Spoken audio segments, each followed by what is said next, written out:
AP EAMCET 2025కి సంబంధించి BiPC counselling మనకి BSc horticulture మరియు బీఎస్సీ ఫారెస్ట్రీ ఈ కోర్స్ సంబంధించి థర్డ్ ఫేజ్ అదే అండి. మనకి మాన్యువల్ కౌన్సిలింగ్ అంటే ఏంటంటే మనకి ఆన్లైన్లో కాకుండా ఆఫ్లైన్లో కౌన్సిలింగ్ అయితే ఉంటుంది. అది ఎక్కడంటే మీటింగ్ హాల్ అడ్మినిస్ట్రేటివ్ ఆఫీస్ మనకి డాక్టర్ వైఎస్ఆర్హెచ్ వెంకటరామగూడెం, ఇది మనకి తాడేపల్లిగూడెంలో అయితే ఉంది. సో ఇక్కడికి మనం డైరెక్ట్గా అటెండ్ అయితే కావాలి. ఆన్లైన్లో కౌన్సిలింగ్ అయితే ఉండదన్నమాట. థర్డ్ ఫేజ్ డేట్స్ అయితే చెప్తాను. మనకి అక్టోబర్ 16th, 17th ఈ డేట్స్లో మనకి కౌన్సిలింగ్ అయితే జరుగుతుంది. ఏ ర్యాంక్ వాళ్ళు ఏ రోజు వెళ్ళాలి చెప్తాను. మెయిన్గా మనకి అక్టోబర్ 16వ తారీఖున మార్నింగ్ 9:30 AM స్లైడింగ్ అయితే ఉందన్నమాట.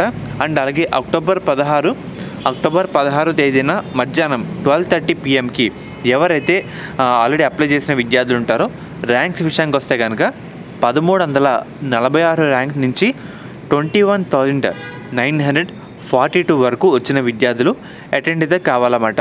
అండ్ అలాగే నార్మల్ విద్యార్థులు అండ్ అలాగే స్పెషల్ కేటగిరీ విద్యార్థులు ఎవరైతే ఉంటారో పిహెచ్ కానీ ఎన్సిసి కానీ క్యాప్ కానీ స్పోర్ట్స్ అండ్ గేమ్స్ వాళ్ళు ఉంటారో వాళ్ళు కూడా అటెండ్ అయితే అవ్వచ్చు. అండ్ అలాగే మనకి ఏంటంటే తర్వాత రోజు అక్టోబర్ 17th మార్నింగ్ 9:30 AM ఎవరైతే ఈ ర్యాంక్ నుంచి అంటే 21,943 నుంచి 60,497 ఇలా ర్యాంక్ దగ్గర ఎవరైతే ఉంటారో 21,943 ర్యాంక్ నుంచి 60,000 వరకు ర్యాంక్ అయితే ఎవరికైతే ఉంటుందో వాళ్ళైతే మనకి అక్టోబర్ 17th మార్నింగ్ 9:30 అయితే అటెండ్ అయితే కావాలన్నమాట. స్పెషల్ కేటగిరీ విద్యార్థులు అండ్ అలాగే నార్మల్ విద్యార్థులు ఇలా అటెండ్ అయితే కావాలి. మెయిన్గా అన్ని ఒరిజినల్ సర్టిఫికేట్స్ అయితే పట్టుకెళ్ళాలన్నమాట వెరిఫికేషన్ పర్పస్ కోసం. అండ్ అలాగే కేటగిరీ వైజ్ ఖాళీ పొజిషన్ కూడా మనకి యూనివర్సిటీ వెబ్సైట్స్లో 2 days ముందు అయితే డిస్ప్లే అయితే చేస్తామని చెప్పారు. అది కూడా మీకు అయితే వస్తే ఒకసారి చెప్తానమాట. మెయిన్గా కౌన్సిలింగ్ డేట్స్ అయితే ఈ విధంగా అయితే ఉన్నాయి. స్లైడింగ్ విషయానికి వస్తే కనుక అక్టోబర్ 16 అన్నమాట. స్లైడింగ్ అంటే ఎవరికైతే ఆల్రెడీ ఇదివరకు కాలేజ్ జాయిన్ అయిన విద్యార్థులు ఉంటారో వేరే కాలేజ్ కల్లా మార్చుకోవాలని ఎవరైతే ఆలోచిస్తున్నారో వాళ్ళు కూడా ఒకసారి అటెండ్ అయితే అవ్వండి. మనకి ఈ విధంగా డేట్స్ అయితే ఉన్నాయి. శాస్త్ర కాలేజ్ అన్నమాట. ఈ కాలేజ్ అయితే మనకి నెల్లూరులో అయితే ఉంది.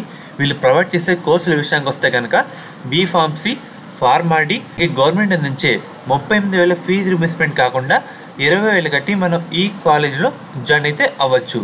మనకి ముఖ్యంగా మేనేజ్మెంట్ సీట్స్ కూడా అందుబాటులో అయితే ఉన్నాయన్నమాట. మనకి మెయిన్గా 100% ప్లేస్మెంట్స్ అసిస్టెంట్ అయితే ఉందన్నమాట. మీరు డైరెక్ట్గా దీంట్లో ఒకే క్యాంపస్లో వేరు బిల్డింగ్స్లో అయితే ఉన్నాయి. అమ్మాయిలకి సేఫ్టీ పరంగా శాస్త్ర college of pharmaceutical science for women అనే కాలేజ్ అయితే ఉంది. అండ్ అలాగే మనకి కో ఎడ్యుకేషన్ కూడా ఉందన్నమాట. మీకు నచ్చిన దాంట్లో జాయిన్ అయితే అవ్వచ్చు. మీకు ఎటువంటి డౌట్ ఉన్నా డిస్క్రిప్షన్లో ఒక నెంబర్ అయితే ప్రొవైడ్ చేస్తాను. ఈ కాలేజ్ అయితే మనకి నెల్లూరులో అయితే ఉందన్నమాట. డైరెక్ట్ అయితే జాయిన్ అవ్వచ్చు.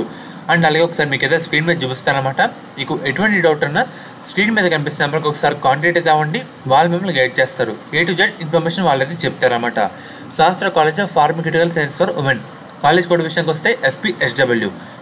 కో ఎడ్యుకేషన్ కూడా ఉంది. కాలేజ్ కోడ్ విషయానికి వస్తే SC1 SPRC.